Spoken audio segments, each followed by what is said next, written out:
Welcome to the Ritmos, the podcast that deals with the Louisiana crime family.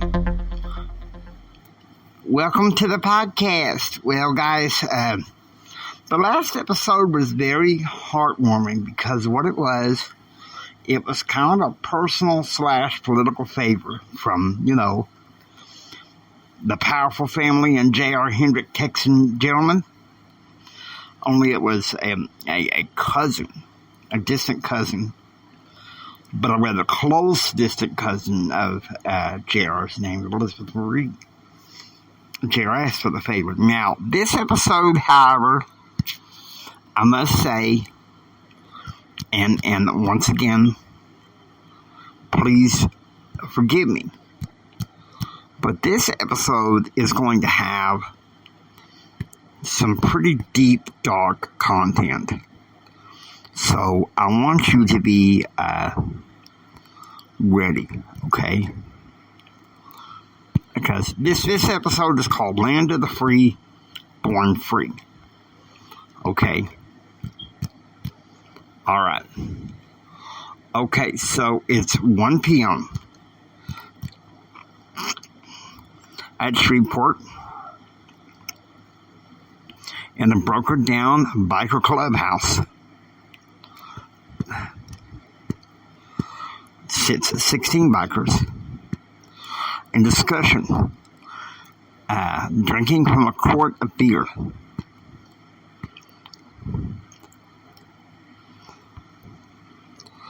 And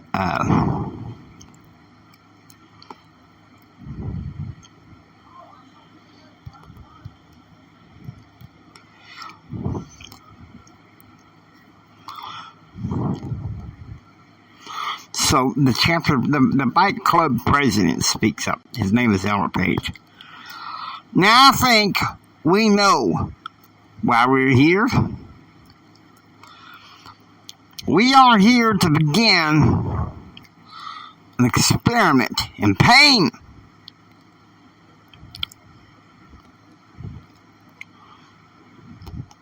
Two weeks ago, one of our boys from Bedford-Hurst was badly hurt by one of the McGraw generals at Billy Bob's up in Fort Worth. The lesson in pain begins now.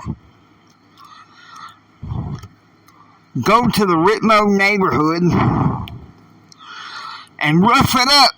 Remember our slogan.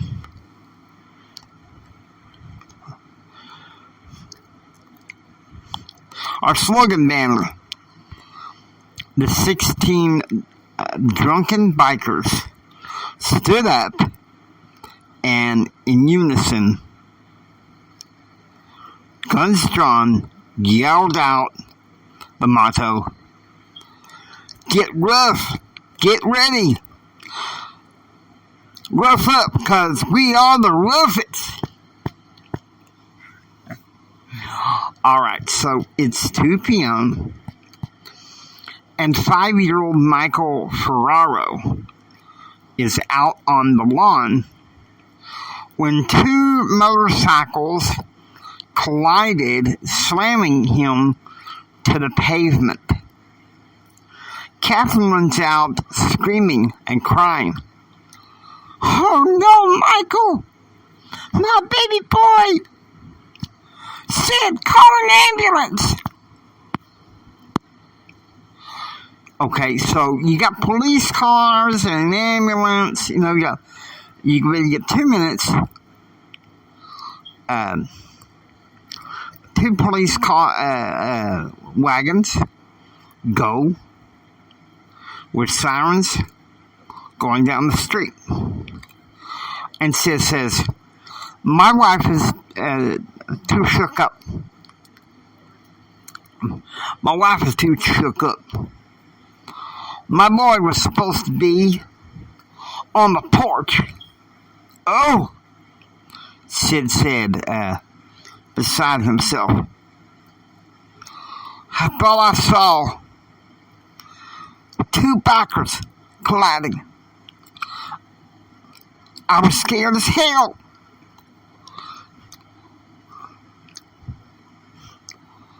I think they look drunk.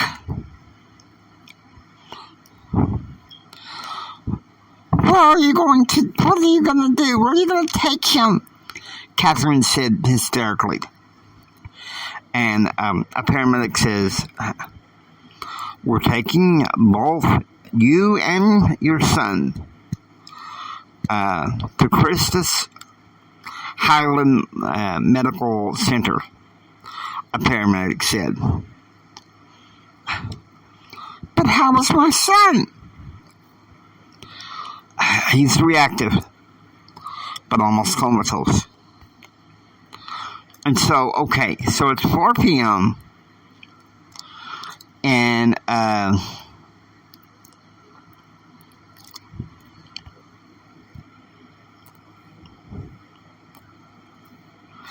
the Ferraro house, and the crime family are meeting.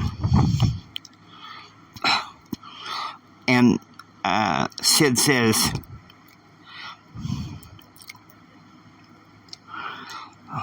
I just sent Diane and Eric to stay with Catherine's mother. Catherine is talking to the police. But that's just not enough, Sid said.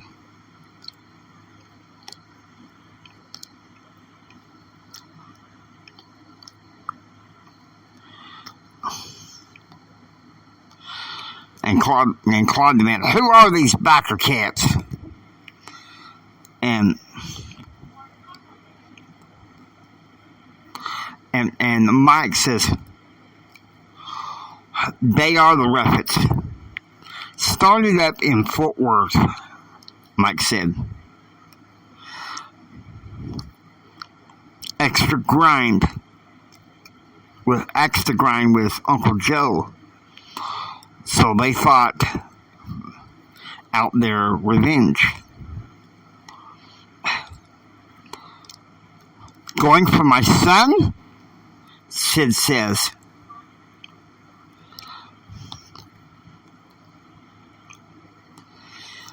Well, this makes no sense.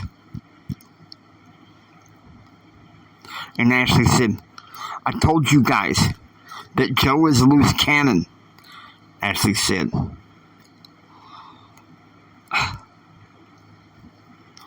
Hold your tongue, smart aleck, Claude says, aiming his gun almost straight at Ashley's mouth with a butt in it. In any case,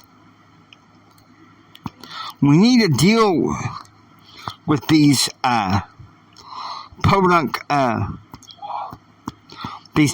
twits, Mike said. And Claude says, you've heard of these boys? You heard of these boys 12 years ago. One of them, while I was in prison, he said he got busted for drinking in bars and chasing hoes, Claude said. Oh yeah, warning, this is not good for young children. And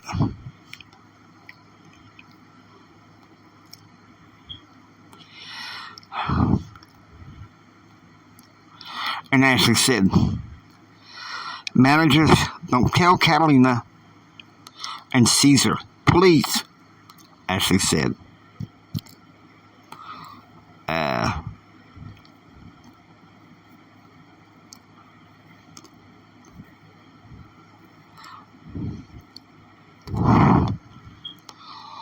And Claude loses. He says, you have room to talk.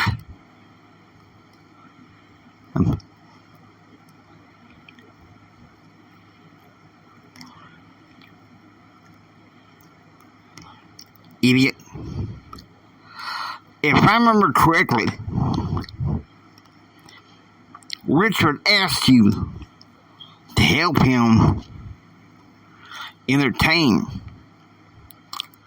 the state senator that could help us keep the colonnade.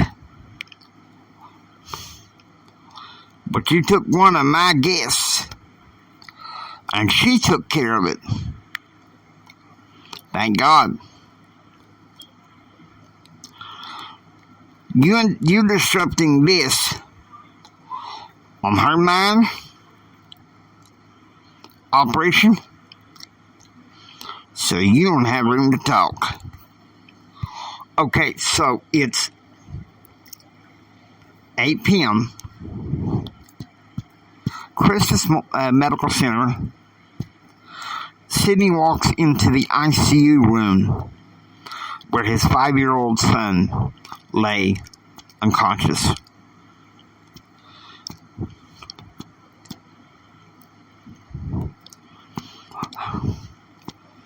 You'll be a good little boy. This isn't your fault. I tell you, I requite you. How is it? Catherine asked. Asleep. Doctor said they try to wake him up in the morning. Could be out in a week. The police have no leads. Very clever, Catherine. Don't do my bidding when it comes to something like this against our boy. I'll handle it. Woo! Interesting developments here. Now we go to the next day, the 3rd. It's 7 a.m. Claude, Caesar, and Catalina sit down for breakfast. Blueberry cinnamon bagels. And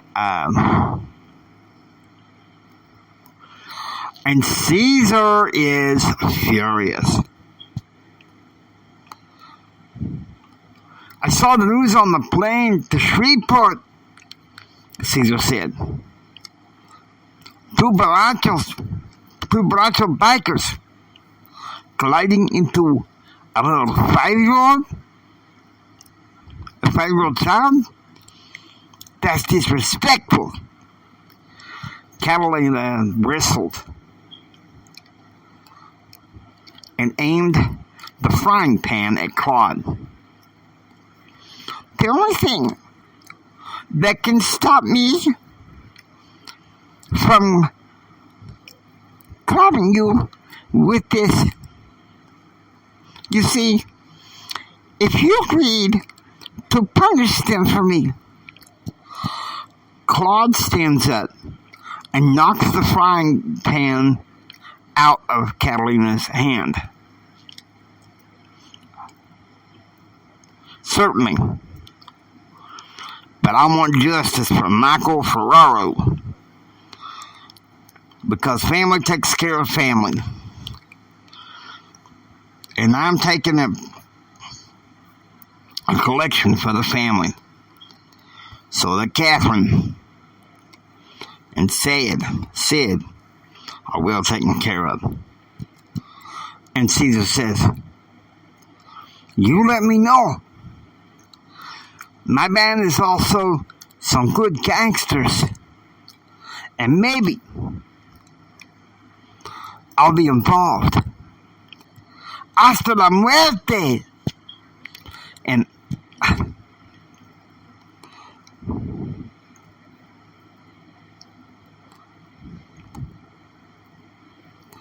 And Catalina, she's pisses.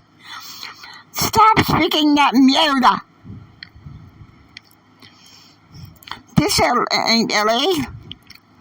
And we aren't on fire yet until, especially, I punish them bikers. Claude grabs her. You shut up.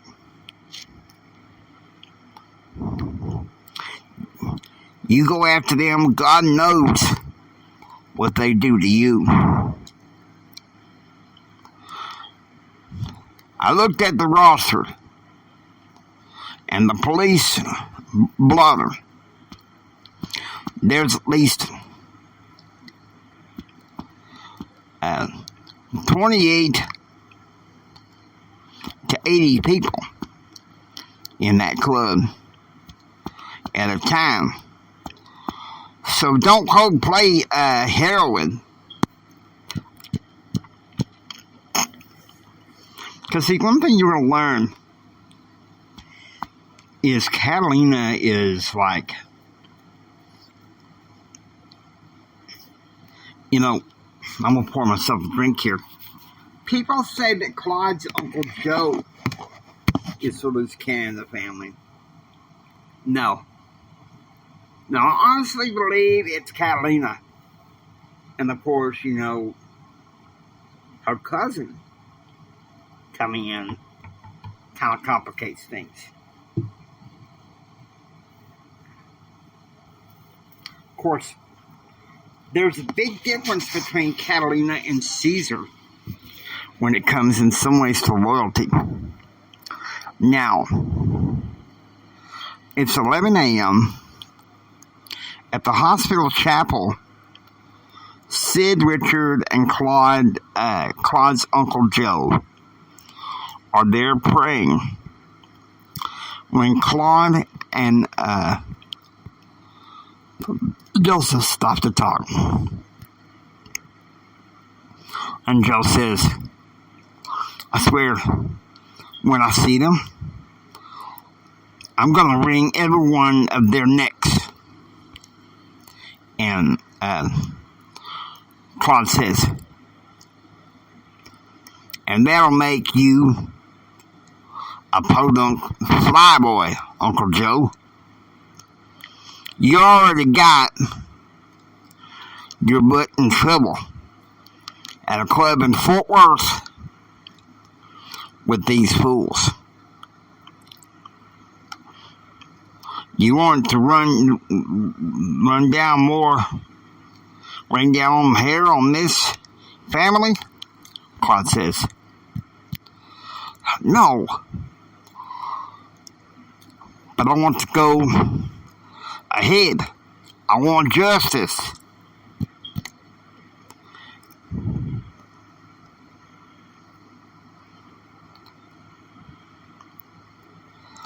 And Claude says, not this weekend. I say we need to get together Sunday evening and discuss our plans. Caesar wants in on this. And Joe's like, you're going to have a damn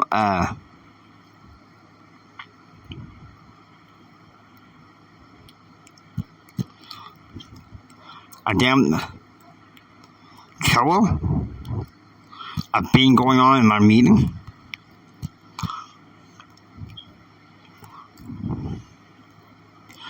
And Claude loses his cool.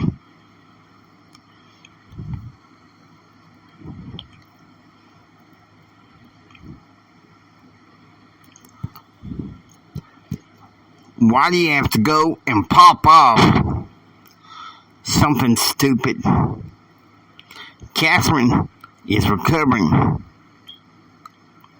with sedation at home.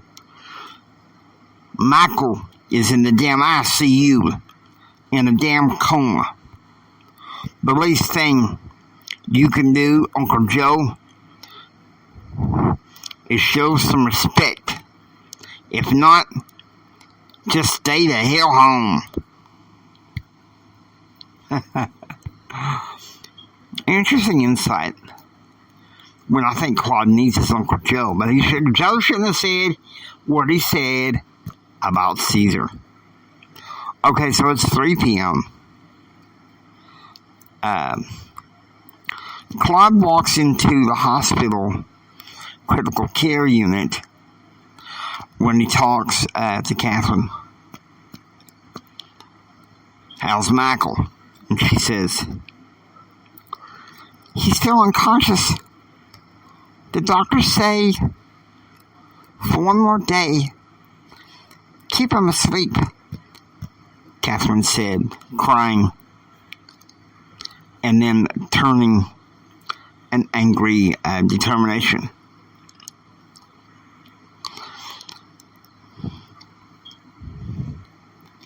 "Then the policeman would drop these idiots before I do." "No, Catherine. Stay out of this. Now Uncle Joe has a meeting at his house Monday at 8 in the morning. I'm in, Catherine. You ain't the only one. My wife's cousin, who came down to live here from L.A., is screaming for blood," Claude said. 7 p.m. at Stick's Bar, Richard meets with Sid. And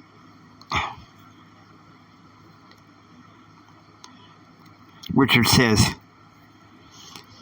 "I want to find these goony punks who did that to Michael," Richard said, "and tear them apart." And Sid's like, "Pick a number. But right now, Claude wants everyone to calm down. There's going to be a prayer vigil tomorrow night at the church, and another one Monday evening. The captains meet at Joe's at 8 in the morning." And Richard's like, "Well, what can I do?" And Claude says, "How about you look up some information for me? Elmer Page is the club president of this damn gang. I happen to know the U.S. Attorney's Office in Shreveport and New Orleans wants a piece of his hide. Follow the breadcrumbs until you give them something." Okay, so now it's 11 p.m. At the Ruffets Clubhouse, the bikers are drinking away when Elmer Page offers a toast. Congrats to the bandits that mowed down those McGraw dogs. Yeah, the hell with them. Larry Peters, the club first vice president, said.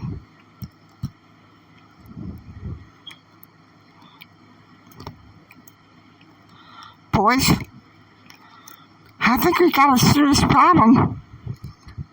"No."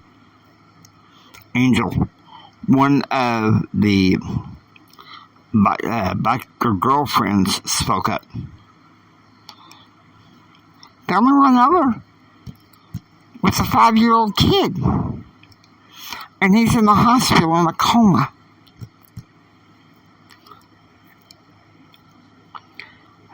"Damn it, you witch," Damn it, you witch! Paige shouted, punching the woman and throwing a drink in her face. Did we say you could speak? We're not done. We're not done.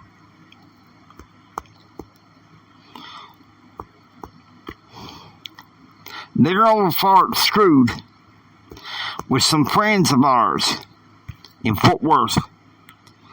So we're going to make sure that they lose.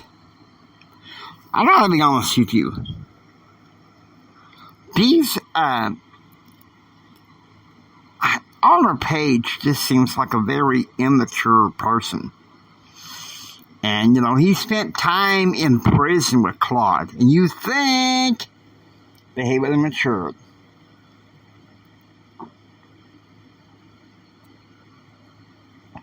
But we'll find out maybe in the next episode. Elmer Page, heavy drug user, along with a drink. Okay, so it's 6 a.m. Sunday morning. The whole McGraw crime family is at Holy Trinity Catholic Church in Shreveport doing a prayer vigil. Claude suggested that they prayed the divine office together for Michael's speedy recovery. Now, here's the thing. Most of the McGraw crime family are Catholics, including Claude. Only one that might not be is, well, I don't know. I have to think about it as it goes on. Okay, so now it is 12 p.m. And at the Whitnall house, Claude is meeting with Richard and Sid. And Richard says, it's almost a mortal sin what they did to him, Richard said.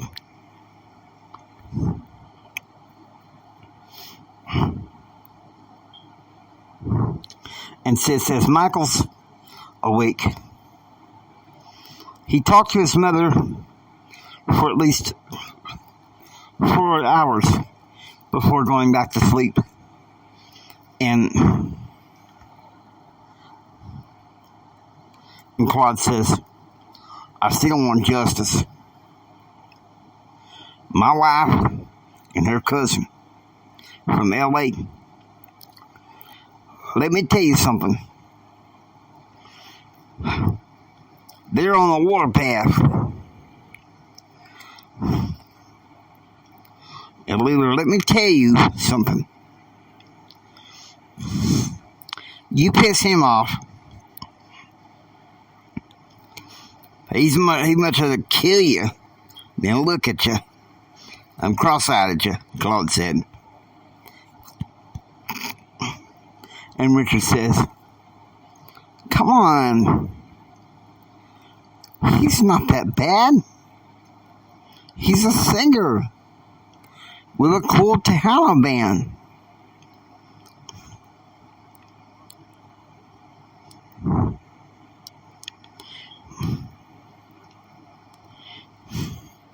Tell a band that also some gang members from L.A.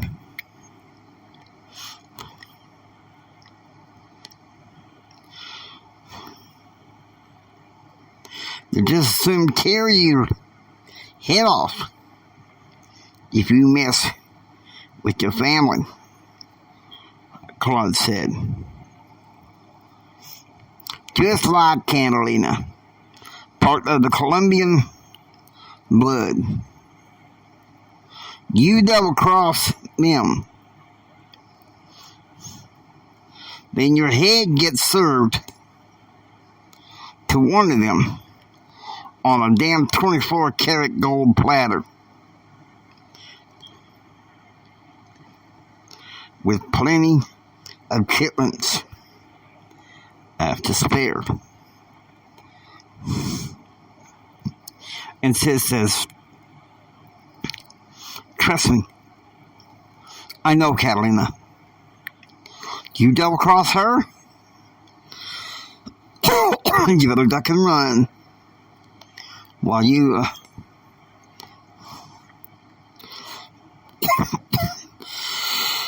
while you're as good as dead.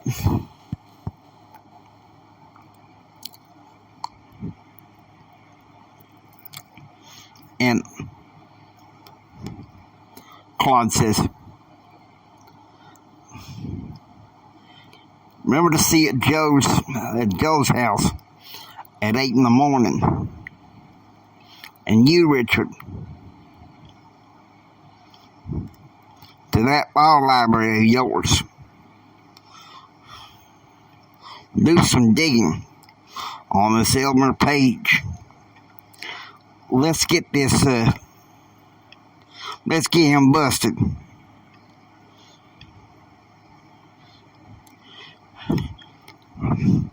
And with one of the lifers. Okay. So now it's 2 p.m. at the pediatric ward of the hospital. Catherine is trying to wake Michael up. Michael, at least, please, wake up. Just talk to me, Catherine said. I want to know what happened to me. Dreadful bikers ran over you. There was a drive-by shooting, but no one got hurt but you. Don't you worry. If the club comes, and says, don't you worry. If the club comes against us again, I'll be there.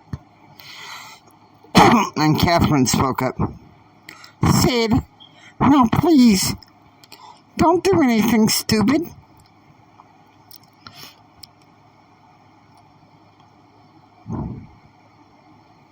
Let the authorities do their job. And, Sid's kind of pissed off. I normally let cheer with Catherine, but not this time. Famous last words of a fool. 2 years ago, they nearly killed Joe's girlfriend. One of their backers chopped another girl's leg off. We take it to the streets. Says Claude. And Caesar and says what? Also says 10 angry Colombians that are pissed off as hell. Running over a kid. Their culture says whoever did this is on a straight path to hell. I don't like it. Right now, Catherine, I don't care. Because Catalina also wants payback. Trust me, you don't want her angry. Because it's off with your head. Okay, so now it's 6 p.m. And it's at Caesar's house. Claude, Catalina, and Caesar They're having a picnic on the front porch.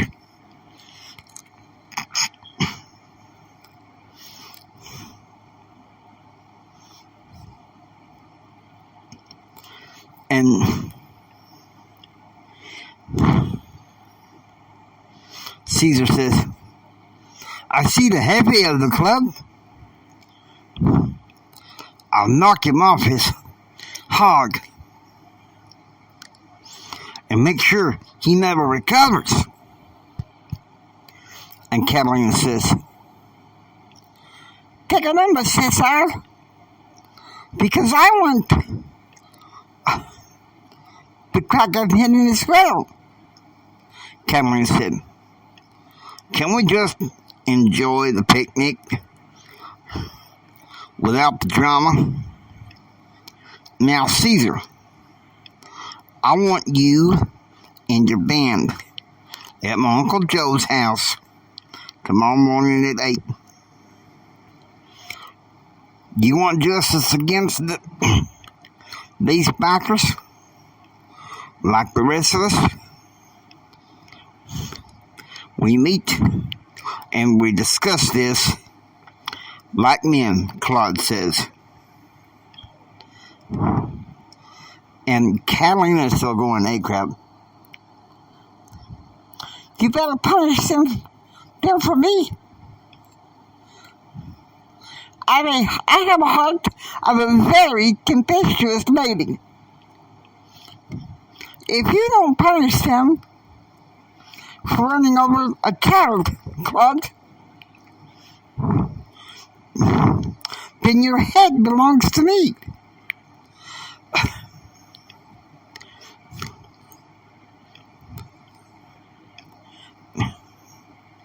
And Claude's like, damn, girl, damn.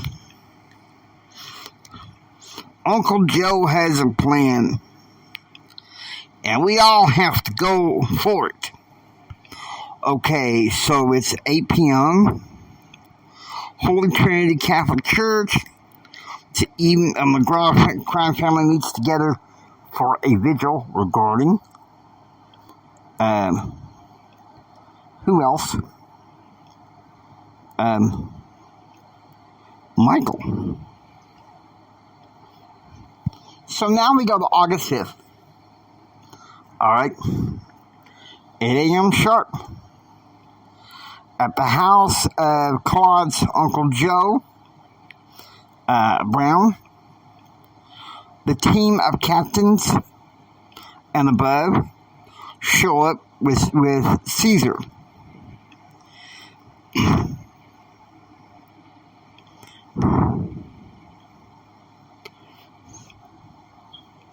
And Joe says, now listen to me.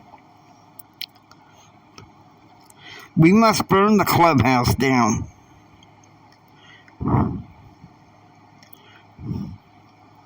Running over a kid is wrong. T-Bone is in this game. And says, well, isn't burning down the clubhouse a bit too extreme?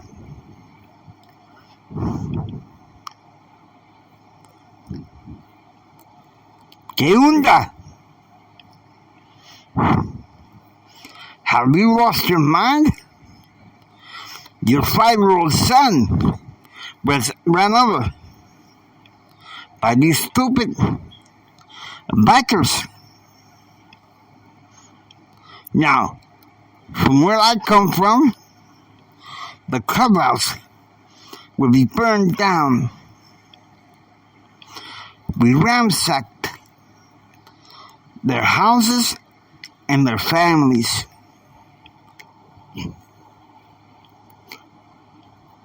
And Claude says, this is my operation. T-Bone, you're one of my best generals. You want back in? You're in. Get your explosives to get at you and Caesar. And one of our soldiers gets their butt together and burn this thing down. And Caesar says, I want some gasolina to pour into the clubhouse before we burn that sucker down, Caesar said. And Uncle Joe said, I'll get in there first.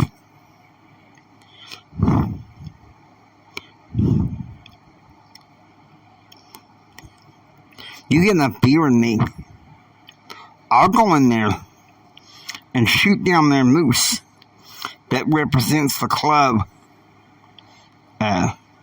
decorating the house. I leave, and you pour the gas, and T-Bone does the rest of the magic, Joe said.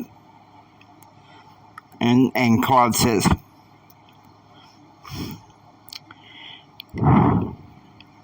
this better not be over the disagreement in Fort Worth, Claude says.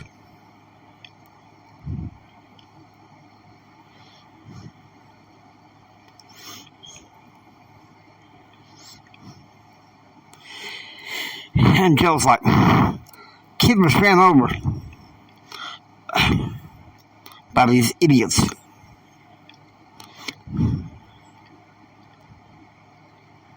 Who was comatose, almost died, and he was only 5. Your daddy never put up with that crap.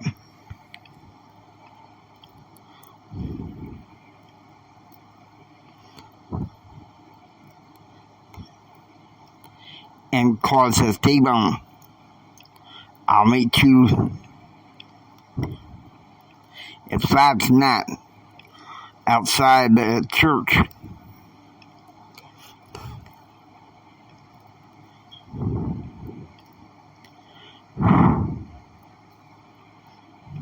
Give you the marching orders. We do this in a couple of days. They do it probably sooner than that. Okay, so it's 1 p.m. Back at the Ruffets Clubhouse, Elmer Page boxed orders, and his club brothers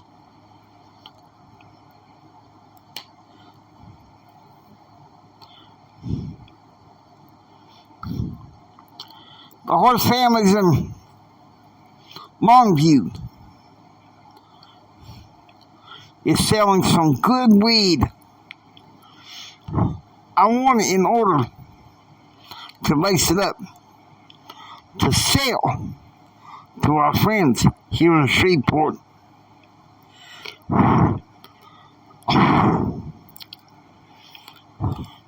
Drive your vans over to the highway near Longview.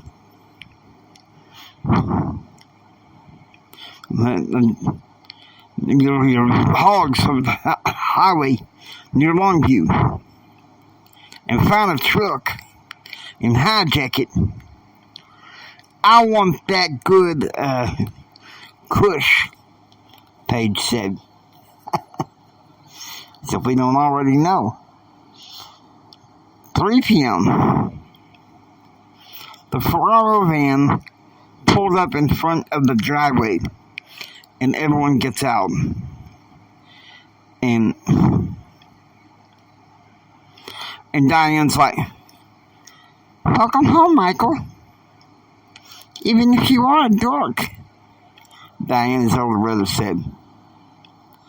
Diane, knock it off, Eric, her twin brother, said.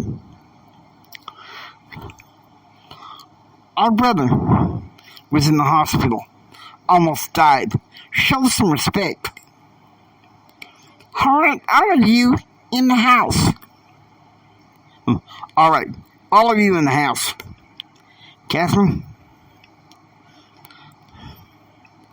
I taught you how to use this M1 carbine if you have to. I still have some business to take care of. Okay, so it's 5 p.m. at the cathedral in Shreveport. Claude meets with Caesar and T-Bone.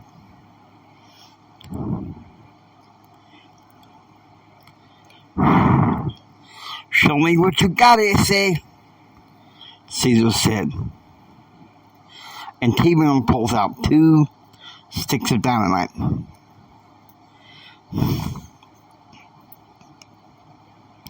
Claude, this is a sample. I got a whole truckload waiting to hit the damn thing tomorrow, T-Bone said. And Claude says, why don't you and Caesar speak to Uncle Joe before we make this move?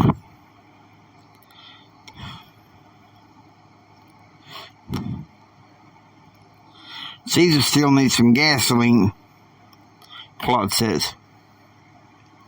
My guitarist, Cisco, knows how to score some gasolina. Bye-bye, clubhouse, Caesar said.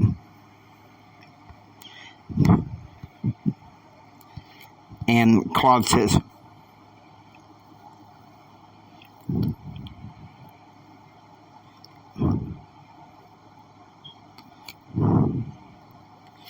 I've been on good authority since Tuesday night. They like to go to Elmer's Bar over in Tyler. So nobody's going to be in that clubhouse at 6 in the morning. Caesar and Joe are going in there, and they're damaged. And then at 7, you give Daryl and say I need him there to drive the truck. Once Caesar and Joe are out and cleared about 600 yards, we detonate the sucker. Yeah, this is where some of the good stuff is here. Alright, so it's 2 a.m.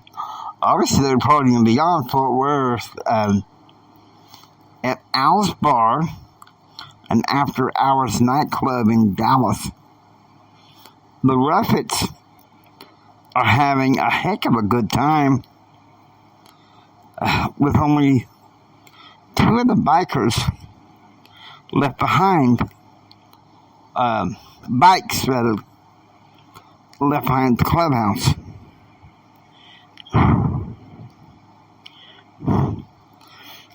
Hey, bartender, pass me a couple of beers for me and my lady, and a couple of those reds, them reds, Elmer said.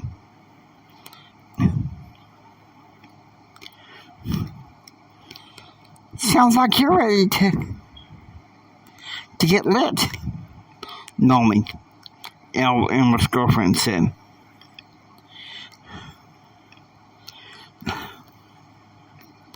Well, we got over some cod's knots in the boot, and there's nothing they can do about it. Wrong. 2:30 p.m. a.m.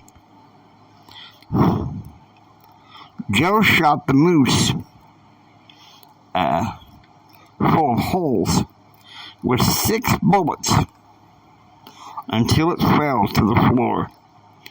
And he takes it and chucks it into the fireplace. And there's a light fire in there. Say no more. Say no more. Lousy piece of crap, Joe exclaimed into the night.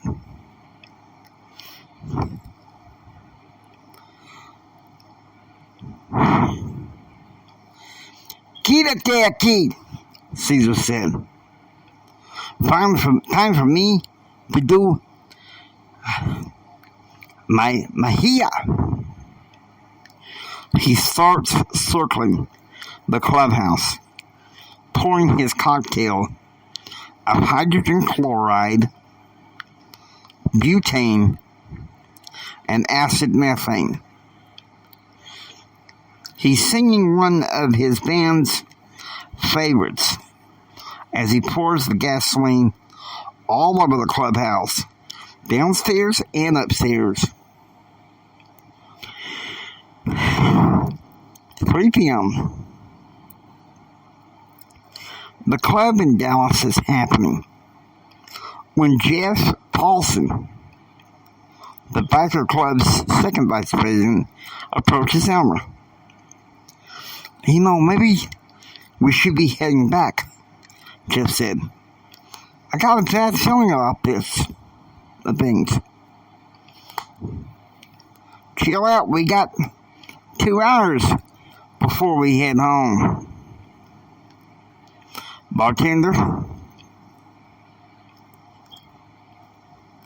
hand this man a couple of buds and 3 saps.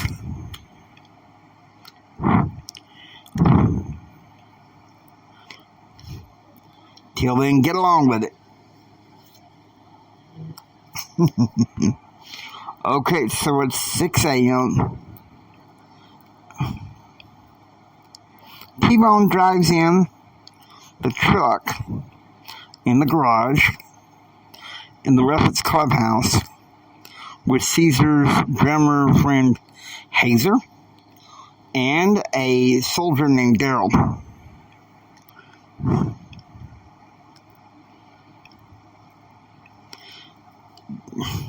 The 3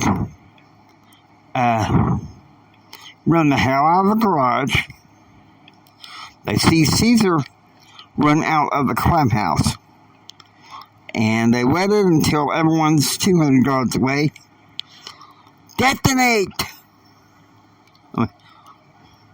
Detonate! Claude yelled into the night. Boom! The clubhouse rocked with explosion.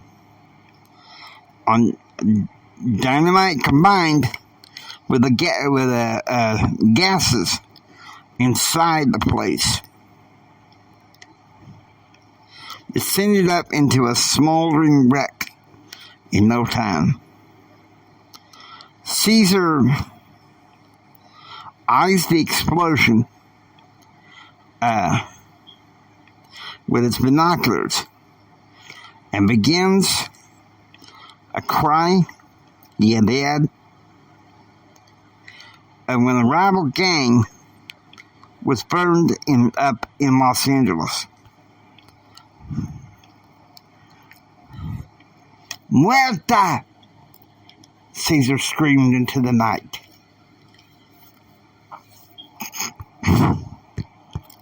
Okay, so it's 8 a.m. Claude turns the key to his house and opens it up, and he just barely stepped into the main entrance of the house when Catalina grabs him from behind with her whip. "Porque pedazo mierda inútil," Catalina screamed at her husband, dragging him in the living room and throwing him on the couch. "Prima, chill out," Caesar demanded. "He did what you asked."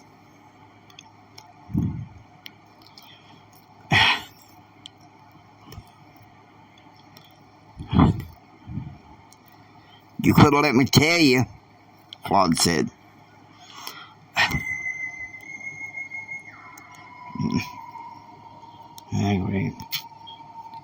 have a pause. Okay, so now get this, okay? Catalina's expression changes. Because she's like, oh my God.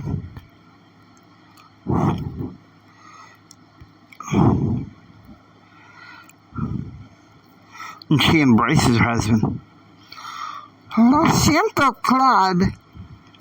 So, you did it? You punished those bikers for me? For you, First Lady. And that child in our family.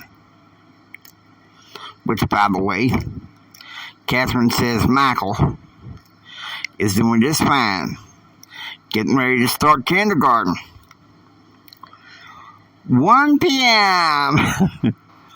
The bikers stand staring at their clubhouse, which was still smoking and burned beyond salvageable. Oh, me! Elmer exclaimed. I should have listened to you more, Jeff. And now it's all because of me. We can start over, Anthony, the club secretary said. Just not in Shreveport. I was told last night that Fort Worth is itching for another chapter because we don't have to deal with those little people no more. And Elmer says, I was just getting settled here with my soon-to-be wife. I was going to buy her a pair of shoes, Elmer said. And Jeff says, we don't have time for that. Pick up our gear, our girls at home, and let's get to Fort Worth this evening. Before these idiots from the boot harm us again. Okay, so now it's 2 p.m. and at the Kids Landing clubhouse, Claude shows up, and he pins the general rank back on Sid's collar. And Sid says, well, Elmer Page was busted for amphetamines and hash distribution. So, you see, there we go. The truth of everything coming out. Elmer Page. What can I say? Of course, now it's the next day of the 7th, 1 p.m. in downtown Shreveport. The leadership of the McGraw crime family, along with semi-retired General George McGraw, meet with the candidate for Louisiana State Senate, Greg Heller.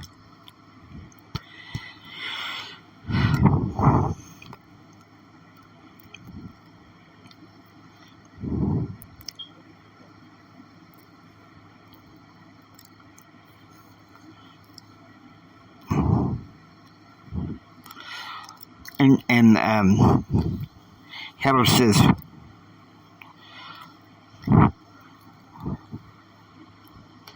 no, I doubt Fort Worth should benefit from a project that should be Holy Louisiana, Heller said, drinking from a can of beer. And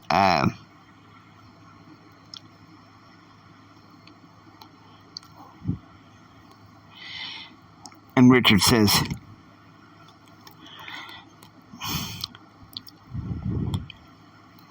the guy in power, we can now take him down, Richard said.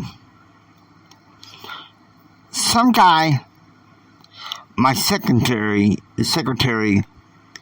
says, told me that the guy is womanizing and owning a prostitution ring.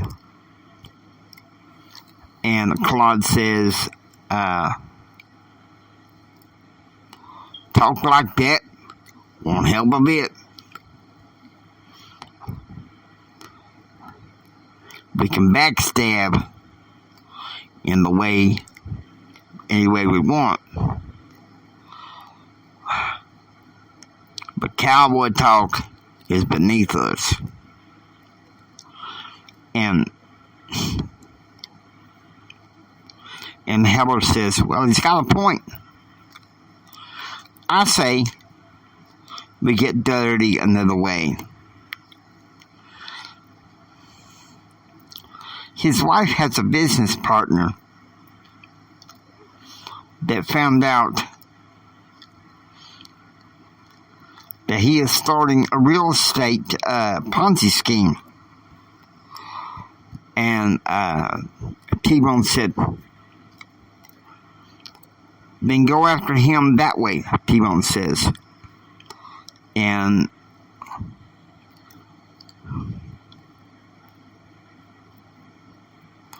Jill said, why don't we just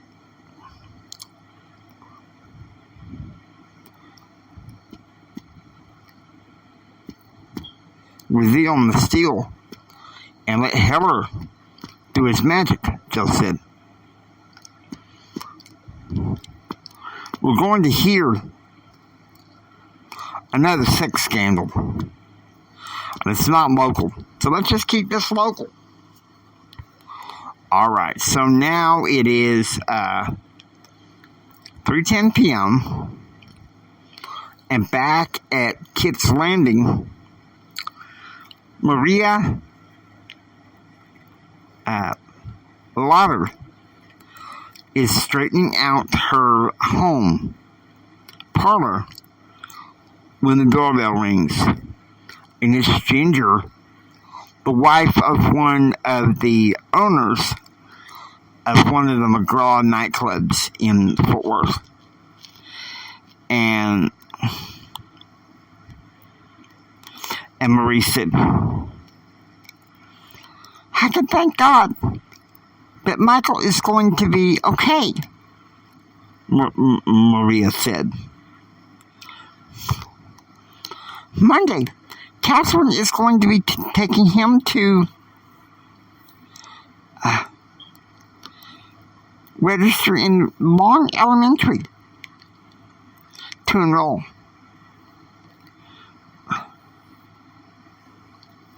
Kindergarten. Imagine that.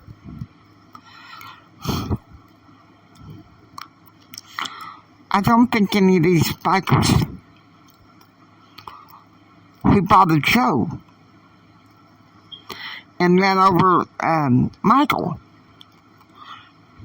are going to be showing up at Freddy's Bar anymore anytime soon. He sees them in any vehicle pulling up. He'll run towards the damn thing. Running over a kid? Freddy is furious, livid, and angry as hell. And Marie says, I'm afraid, though, that because Claude is so stupid to fall for Catalina, he'll ask your husband calm down. All right. 6:45 p.m. At Bay of Hope, the McGraw family's private garage bar, Claude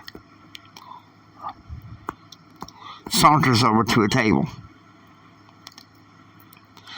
And Diana, one of the barkeeps, says, "What can I get you, sir?" And Claude says, "Double bourbon and Jack Daniels mixed." Celebrating the firecracker backers, Claude says.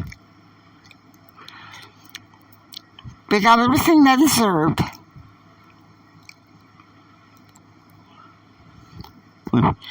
"They got what they deserved," Gomez, one of Caesar's electric bass guitarists, said. "Run over a child? Running over a niño?"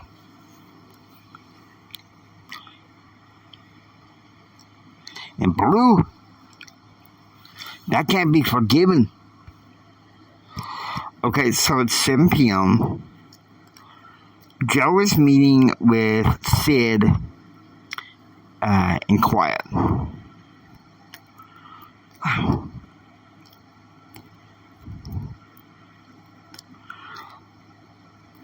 I'm hearing all the guys know in this area. Not with those fancy hick backers anywhere near us in the boot.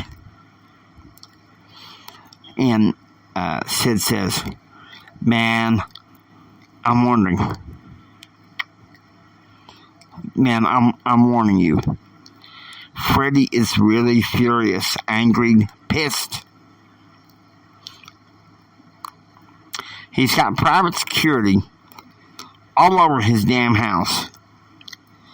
And nobody can move without his or that security officer say so. Why Ginger stays with that makes me wonder." And Sid says, "Hey, maybe someday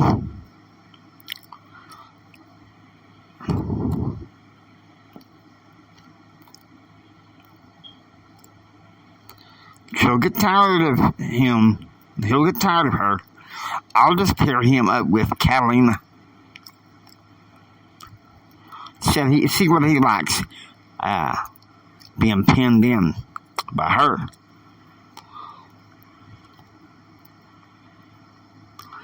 And Joe says, "Be careful. I keep worrying and having nightmares that she'll try to kill Claude one of these days. She's a liability." And Sid's like, "Chill out, Joe. We don't need dysentery in the ranks. And we don't need to go around governing all our men's marriages, right? Right? Take a chill pill." Okay, so now it's 8 a.m. the next morning. Meanwhile, at the old house, Ritmo house, Lillian is watching cable TV, drinking RC Cola and eating a moon pie. Tonight she was supposed to go to a barbecue at Quan's house, and suddenly there's a knock at the door.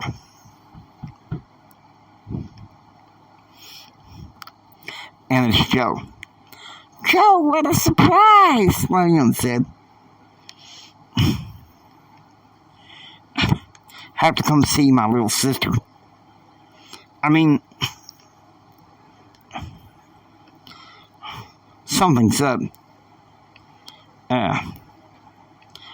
Joe said, have you heard what those awful hoodlums did to Michael? And Lillian says, awful, Lillian said, taking out her King James Bible. Lord knows why he has those boys sleep at night.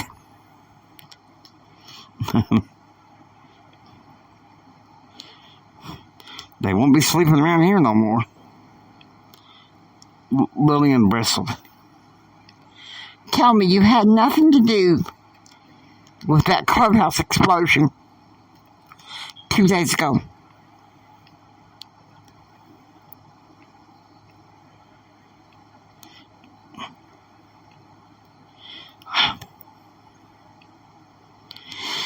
And Joe says, and you're going to get me in the clink. A few weeks back. Come on. Even Claude said that favors had to be returned.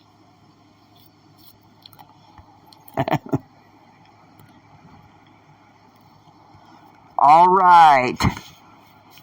This was a good episode. Can't say it's really my favorite. That's all I gotta say. I hope you enjoy listening to the Rip Notes. If you like what you hear, please subscribe, become a part of the saga. This is the James Hendrick Empowerment Network saying, get ready for the saga continues. It gets a little quieter and interesting from here.